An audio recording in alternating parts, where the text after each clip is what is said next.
Salut,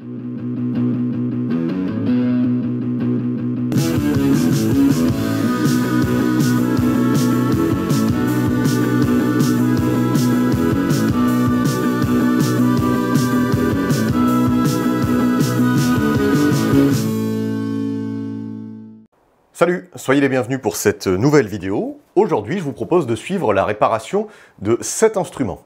Cet instrument, c'est un milliomètre. Alors un milliomètre, comme son nom l'indique, c'est un instrument qui va nous permettre de faire des mesures de résistance, préférentiellement de l'ordre de la dizaine, de la centaine ou même du millium. Donc c'est un instrument qui est assez utilisé pour, par exemple, mesurer la résistance des enroulements d'un moteur ou des enroulements d'un transformateur. Enfin, généralement, tout ce qui peut présenter des résistances faibles, ou un shunt, ce genre de choses. Alors cet instrument, il marche pas. Le symptôme, c'est que il ne donne pas les bonnes valeurs. Alors il démarre, on a de l'affichage, on peut brancher éventuellement une impédance à mesurer, mais la valeur qu'il va nous sortir n'est pas du tout la bonne. Et quand je dis pas du tout la bonne, elle est fausse de plusieurs décades. Donc je vous propose de suivre la réparation, on va regarder un petit peu comment c'est construit et comment ça fonctionne dans les grandes lignes. Bon alors je vous fais une démo du problème, vite fait. Là c'est une résistance de 220 ohms, et puis si on la place sur l'appareil, on voit qu'il ne se passe absolument rien. On peut éventuellement essayer de piloter les ranges en manuel, puisque là il est en auto.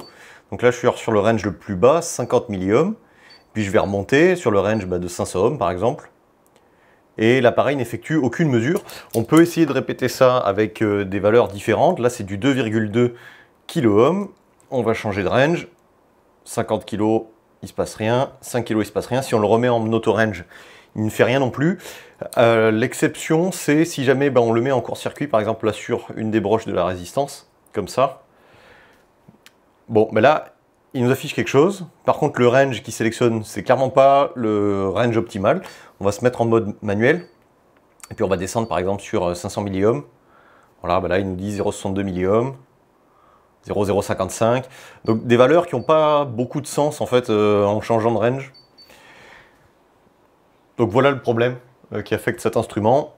On va le démonter, on va regarder un petit peu comment c'est construit à l'intérieur. Alors dans les grandes lignes, comment ça fonctionne un milliomètre? On va commencer par placer notre résistance inconnue dont on cherche à déterminer la valeur. Et puis cette résistance, on va la faire traverser par un courant qui sera établi à l'aide d'une source de courant. Et puis on va venir mesurer directement aux bornes de cette résistance la tension résultante. Et simplement par l'application de la loi d'Ohm, on sera capable de déterminer notre impédance ou notre résistance inconnue. Maintenant, dans la pratique, il y a pas mal de façons différentes possibles pour implémenter ces deux éléments, la source de courant et on va dire le voltmètre. Mon hypothèse, vu que cet instrument il est capable d'avoir des courants d'excitation jusqu'à l'ampère, c'est qu'on aura ici une source de courant, peut-être quelque chose de multicalibre, c'est-à-dire que pour les calibres où on va balancer un peu de patate de courant, on va probablement passer par une source de courant qui fait appel à un MOS. Donc une source de courant la plus simple possible qu'on puisse imaginer avec un MOS, ce serait un truc de ce style-là, avec ici une résistance de shunt, ici notre résistance de test DUT, et puis une source ici de tension, et puis ça ce serait, alors par l'intermédiaire d'une résistance, un ampli op, dont on vient prélever la contre-réaction ici, et dans ce cas-là, par exemple si ça vaut 1 ohm, on aurait directement la possibilité de piloter le courant dans le shunt, enfin dans le DUT, e-shunt, qui serait déjà le V commande qu'on appliquerait ici à l'entrée de l'ampli op. Donc ça c'est une implémentation possible, c'est pas mal pour commencer à pousser de l'ampère. Maintenant cet instrument il est aussi capable d'avoir des ranges de courant beaucoup plus faibles, peut-être quelque chose de l'ordre de la centaine de microampères. Je ne suis pas certain que cette topologie elle puisse couvrir tous les cas d'usage, et il y a peut-être quelque chose qui est avec des ranges qui sont commutés pour sélectionner des topologies d'excitation ou de sources de courant différentes. Et c'est probablement pareil pour la mesure de tension. Mesure de tension, on pourrait imaginer peut-être ici quelque chose d'implémenté avec un ampli d'instrumentation dont on vient piloter le gain. Il n'y aura probablement pas de réseau atténuateur devant, mais juste peut-être piloter un PGA, un ampli à gain programmable, ou un ampli d'instrumentation dont on vient commuter le gain. Malheureusement, pour cet instrument, on n'a pas le manuel de service, on a juste le manuel utilisateur, donc pas de manuel de service, et encore moins du coup de Component Information Level Package. Donc a priori, pas de possibilité d'avoir les schémas pour cet instrument, ni même la moindre info un petit peu de debug. Donc il va falloir se débrouiller. Alors, une des premières choses qu'on peut faire pour savoir si ce qui déconne c'est la partie excitation, donc plutôt la partie source de courant, ou bien la partie mesure, mesure de tension, c'est de se fier aux infos qu'on a dans le manuel utilisateur. Ce qu'on voit ici, c'est que pour différents ranges de mesure, on va avoir un courant d'excitation qui va traverser notre résistance. Ce courant est différent. Par exemple, si je me place sur le range 500 ohms, je m'attends à avoir une impédance, la résistance traversée par 1 milliohm, alors que si je suis sur le 50 milli, c'est plutôt 1 ampère, et ainsi de suite. Au plus l'impédance va être faible, au plus on va devoir faire traverser par un courant important pour maintenir notre précision de mesure. Maintenant, ce que j'ai fait ici, c'est que j'ai mis en court-circuit, sur le multimètre, en fonction de mesure de courant, j'ai mis en court-circuit les terminaux de source et les terminaux de sense. Normalement, on devrait avoir quelque chose, on est en train finalement de mesurer l'impédance interne des connexions et du fusible du multimètre. Mais ce qui m'intéresse surtout ici, c'est pas tellement la valeur qui est lue par l'instrument, c'est plutôt la valeur qui est lue par l'ampèremètre. Ici, on est sur le range 500 ohms, et vous voyez qu'on a un courant qui traverse ici, qui est de 106 milliampères. On peut commuter les ranges, par exemple, on va aller vers ici 5 kOhm. D'après le manuel, je suis censé avoir maintenant 100 microampères. 500 ohms, j'aurais dû avoir 1 milliampère. Et ce que vous voyez, c'est que ça ne change pas. J'ai toujours cette espèce de courant de l'ordre de la centaine de milliampères, 125, 160, ouais, toujours 160, et ça semble 130. Mais en gros, on n'a jamais les courants qui sont indiqués dans le manuel utilisateur de l'instrument. Donc il est quand même très possible que ce soit la partie source de courant de cet instrument qui déconne. Alors comme on vient de le voir, la partie source de courant, partie excitation de l'instrument, semble défaillante puisqu'elle ne fournit pas les bons niveaux de courant en fonction des ranges. Par contre, on peut se demander si la partie mesure de tension est encore fonctionnelle ou bien si c'est tout l'instrument qui déconne. Pour ça, on peut placer l'instrument dans un mode diode, qui est un mode utile pour mesurer des V-forward de diode. Dans ce cas de figure, au lieu de présenter une diode, je vais présenter une tension continue sur ces broches de sense, et ça va me permettre de tester toute la partie mesure de tension. Donc la tension elle est fournie par un GBF, où je règle que la composante continue. Vous voyez qu'ici c'est raccord, les 300 mV entre un instrument de contrôle, un voltmètre, et ce que nous lit le milliohmmètre. Je vais échanger comme ça les valeurs, on va monter par exemple, je sais pas, là jusqu'à 1,8 V. Hop, ça semble encore raccord, 1,8 V entre les deux instruments, ok, un écart qui semble sûrement acceptable, en tout cas c'est pas délirant, et on voit comme ça, tranquillou, que ça continue de faire les mesures. Donc pour moi, la partie mesure de tension de cet instrument est saine, et on a uniquement un problème sur la partie source de courant, excitation.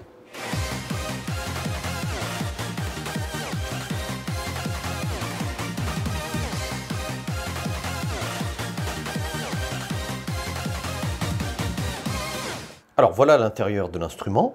Il est très probable que le transistor MOS, ici, qui est monté sur un radiateur, fasse partie de la source de courant que je vous ai montré en introduction.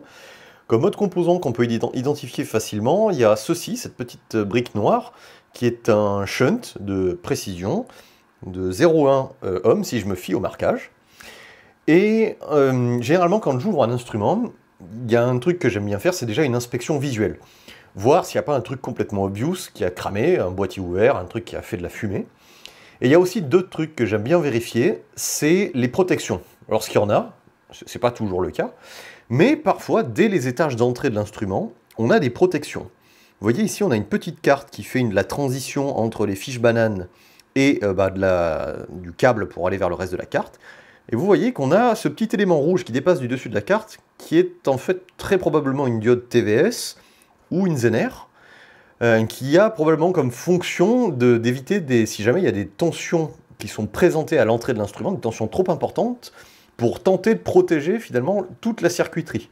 Alors il faut que ce soit des protections un petit peu costauds, un petit peu rapides, si on veut que ce soit efficace, parfois associé à des fusibles d'ailleurs, lol les fusibles, mais j'aime bien commencer par vérifier que ça n'a pas été endommagé, qu'elles ne sont pas mortes par exemple en circuit ouvert ou en circuit fermé. ce qui témoignerait éventuellement d'un dépassement de tension qui a été présenté à l'entrée de l'instrument. Donc c'est ce qu'on va faire en premier. Dans l'autre sens.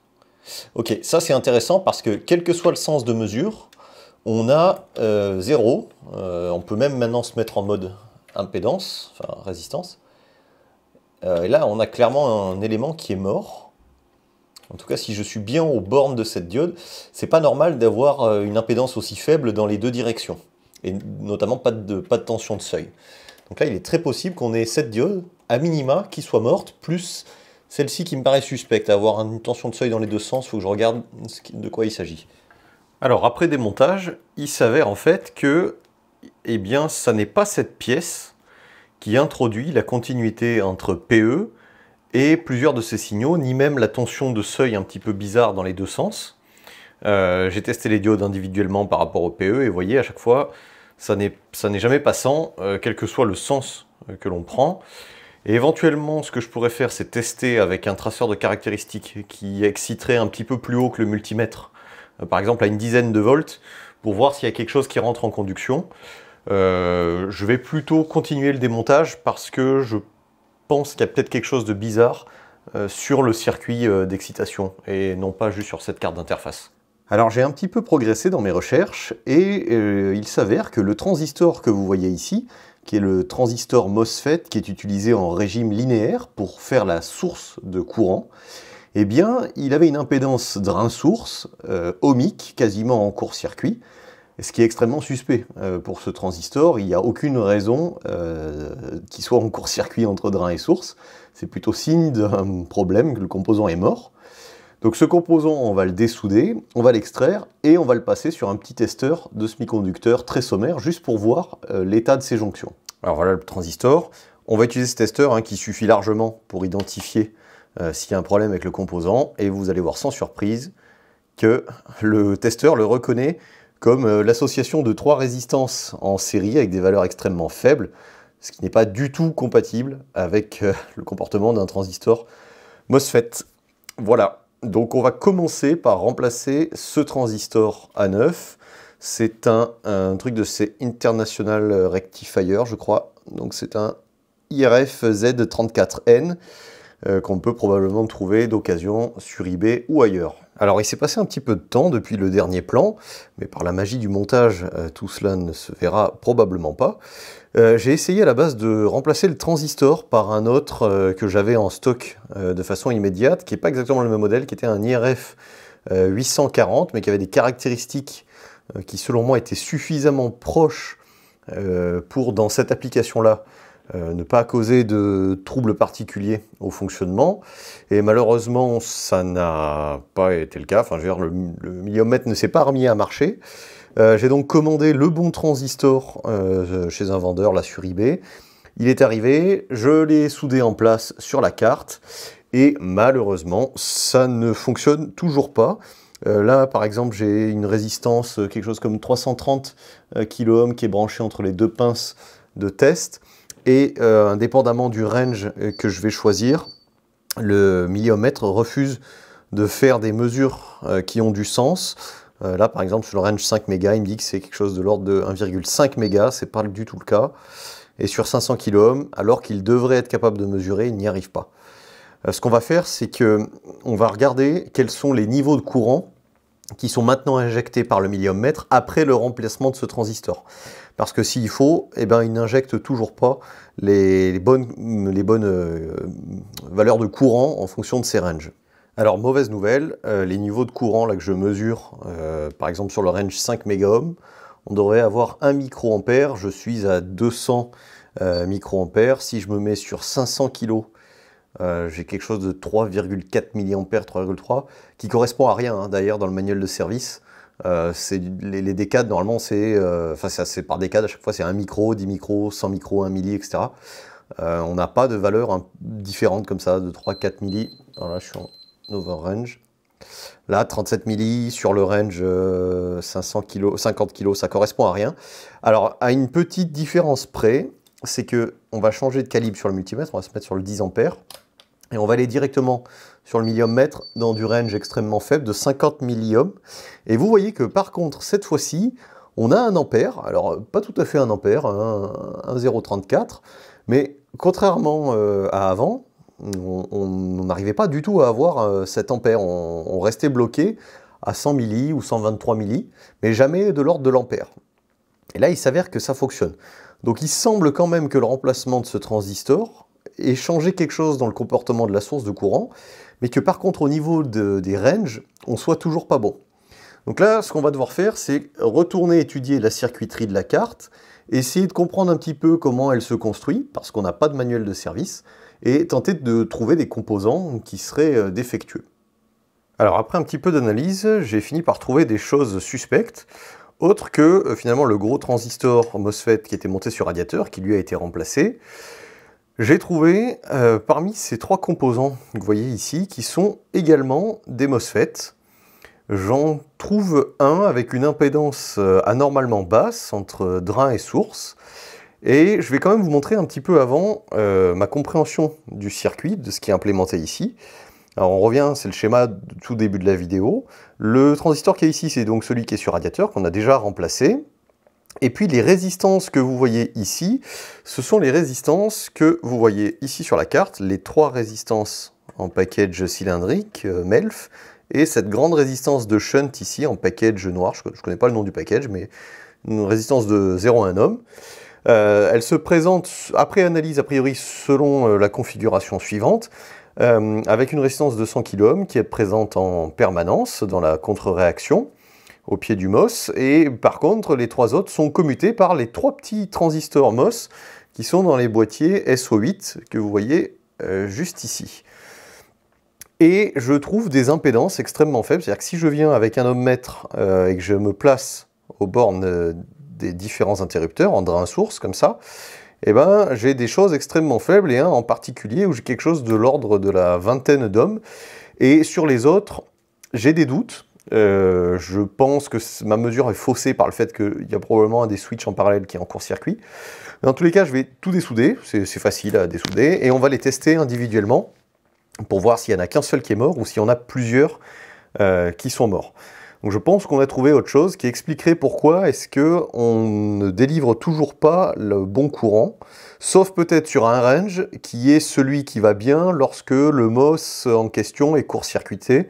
Ça ferait comme si c'était par exemple toujours le range de l'ampère qui serait actif, si c'est lui qui est mort en drain source.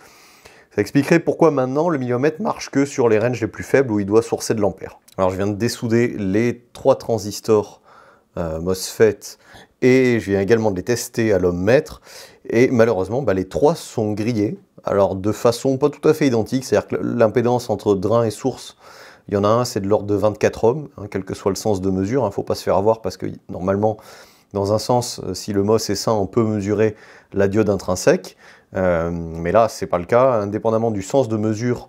On a des choses qui sont aberrantes, on a de 24 ohms et on a 1 kΩ sur les autres. Et également entre grille et source, on a des choses qui ne sont pas normales, 24 ohms ou de l'ordre du kiloohm. Donc ces MOS, ils ont probablement été stressés électriquement, et ça expliquerait aussi peut-être pour moi une source de stress externe à l'appareil, puisque ça a flingué le transistor de passage et les transistors de commutation des ranges. Maintenant on va voir, il est possible que ça ait également stressé la partie qui drive la grille de l'ampli de passage, enfin du MOS de passage. Un premier élément de réponse, ça va être que finalement si on a retiré ici les 3 composants, normalement ne reste actif que le range avec le shunt à 100 kΩ, qui pour moi est a priori le range le plus élevé de l'appareil, qui normalement est celui de mémoire à 5 MΩ, donc et 500 kg. Je crois que l'excitation de courant, elle est à 1 microampère, il me semble, de mémoire, et elle est commune à 5 MΩ et à 500 kΩ. Donc normalement, dans ces 2 ranges, on devrait enfin arriver à avoir des lectures correctes. Et pour retrouver le fonctionnement de l'appareil dans les autres ranges, pas de choix, il faudra remplacer ces composants. Alors, bonne nouvelle, on arrive maintenant à avoir des lectures correctes, en tout cas au moins sur les 2 ranges les plus grands de l'instrument. Ici, 500 kΩ, ce qui est placé entre les pinces de test et une résistance de 330 kΩ. Alors, je l'ai contre-mesuré avec un autre instrument de référence, qui est le HP 3456A. Et lui dit quelque chose de très semblable, un 325,8 ou un truc comme ça, ou 0,5, je sais plus. En tout cas, l'ordre de grandeur est le bon. Si on bascule sur le range 5 mégaohms, ça fonctionne aussi, on a la bonne valeur. Et donc, malheureusement, ce sont les deux seuls ranges de l'instrument que j'ai pu rétablir pour l'instant. Alors, par la magie du montage, les composants sont déjà arrivés sur le plan suivant. Donc, on va pouvoir les installer sur la carte. C'est parti!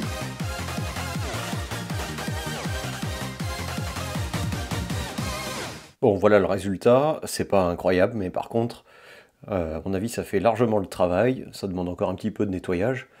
Mais on va pouvoir tester assez rapidement si ça résout notre problème. Alors la première chose que je voudrais faire pour valider cette réparation, c'est de voir si la partie source de courant fonctionne.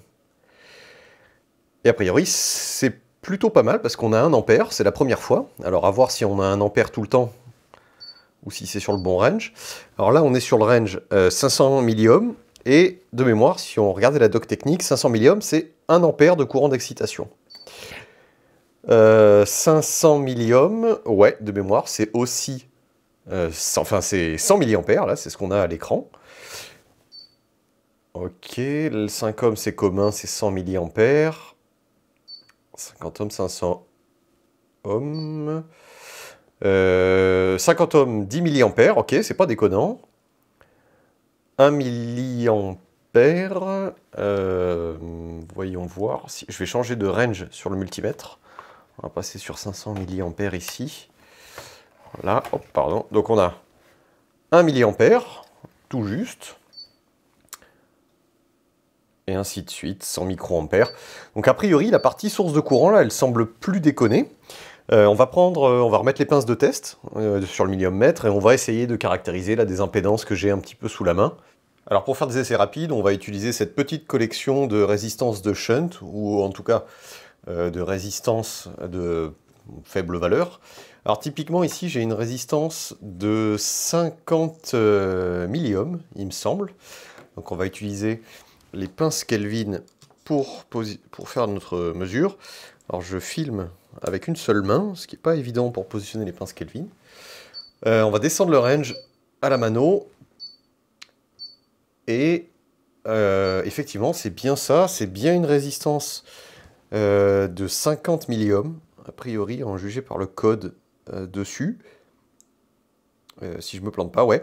Et le million-mètre nous donne une lecture très proche, la 49 milliohms. On peut changer de valeur de résistance. Celle-ci, c'est une résistance de 1 ohm. Là, il n'y a pas de doute sur le marquage. C'est 1 ohm. On va changer le range. On va remonter. Et là, là sur le range 5 ohms, on est extrêmement proche de 1 ohm. Bon, si on change de range, 50 ohms, ok, pareil. Donc a priori sur ces ranges ça fonctionne. On va essayer d'aller voir plus haut, autour de 2,2 kOhm, avec cette résistance sur céramique on dirait. Hop. On va remonter le range. Et a priori 2,2 kOhm. Donc pas de souci, même sur des ranges plus élevés, ça semble fonctionnel. Donc, ça confirme que la partie mesure de tension n'avait rien et que c'était vraiment la partie excitation, source de courant. On finit là-dessus avec cette résistance de 220 ohms, donc sur le range 500 ohms, pareil, ça fonctionne. Impeccable. Donc a priori, c'est une réparation terminée. Je vais éventuellement vérifier avec d'autres résistances de précision. Enfin, en tout cas, des résistances où j'ai la possibilité de contre-mesurer avec un autre instrument. Éventuellement avec des boîtes à décades pour aller taper dans des ranges plus élevés. Parce que je crois que le range le plus élevé, c'est 5 mégaohms. Donc ça vaudra le coup de prendre des résistances pour voir si l'intégralité des ranges fonctionne, y compris là où il injecte le moins de courant. Voilà, et j'espère que ça vous aura plu de suivre la réparation là, de ce million-mètre. Appareil plutôt récent par rapport à ce qu'il y a d'habitude sur la chaîne. Voilà, allez, à bientôt!